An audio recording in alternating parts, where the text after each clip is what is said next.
হালার পোহালা।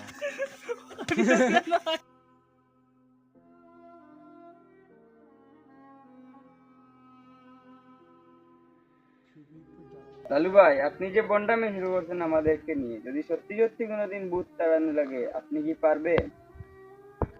আমি যখন থেকে ভূত তাড়ানো শিখছি তখন থেকে তার পাখিও খাওয়া হয়নি।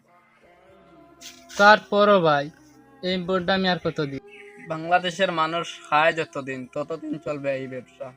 পেশার মানুষ তো খায় না, 3 দিন ধরে ব্যবসা শুরু করছেন, এখন তো বনিও হইল। বাবা আমারে বাঁচাও বাবা, আমার বাড়ির জন্য কি হয়েছে? সারার জন্য রাতে কে খালি হাটে বাড়িতে। কাস্টমার আইছে, বনি হইব।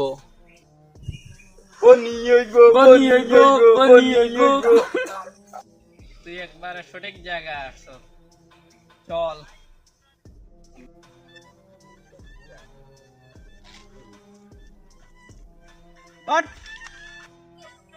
তুই ঠিকই কইছ, তোর এই ঘরে কিছু একটা আছে, আমি সিগন্যাল পাইতাছি। আরে কিন্তু বাবা এটা ঘর তো আমার না, আমার ঘর তো সামনে। আমি যা যা কইমু তা সব মিলে যাইবে তো। প্রতি রাতে তোর বাসায় নুপুরের আওয়াজ আসছে। না এটা তো আসে না। টয়লেট টিনে তাহলে কে যেন আসে।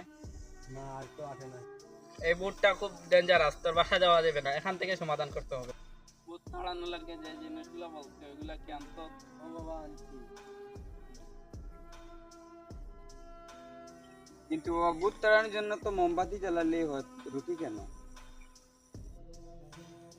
বুট তাড়ানোর লাগে মোমবাতি জ্বালাই, রুটিগুলো আমার খাওয়ার জন্য আনছি। আরে রুটি না খেলে আমি বুট আনবো কি করে? এই নে মোমবাতি জ্বালা, আমি মনে মনে মন্ত্র পড়াতে আছি, মন্ত্র পড়া শেষেই এখানে ভূত এসে হাজির হবে। লালু ভাই, না মোমবাতি জ্বালালে কি সত্যি সত্যি ভূত আসবে? আমি যখন থেকে ভূত তাড়ানো শিখছি তখন থেকে তোর পাখিও ছিল না। আইছে আইছে আইছে, আমি স্পষ্ট দেখতে পারছি যে ভূত আইছে। খানায় যেহেতু দেখছে তার মানে ভূত ঘর থেকে বাইরে গিয়া মোমবাতির ভিতরে আসছে। আরে ও হালা তো খানা, ও ভূত দেখবে কিভাবে? ও তো কোনো মানুষও দেখে না। এই চলো ওই বাসা থেকে ভূত তাড়াও না, ভূত তোরা ধ্বংস করুক। দাঁড়া, মুরগি পাইছি।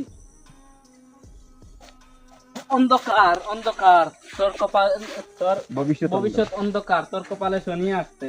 বাংতি নাই। বাংতি নাই, সামনে যা। লালু ভাই, ও তো আপনার ইঙ্গিত বুঝে না, ও তো শেষ। তোর পরে অবসর করে আছে, তুই তো শেষ। তুই সকালে রাত চলে ঘুমিয়ে যাস না, হো সকালে ঘুম থেকে উঠে যাস না। হো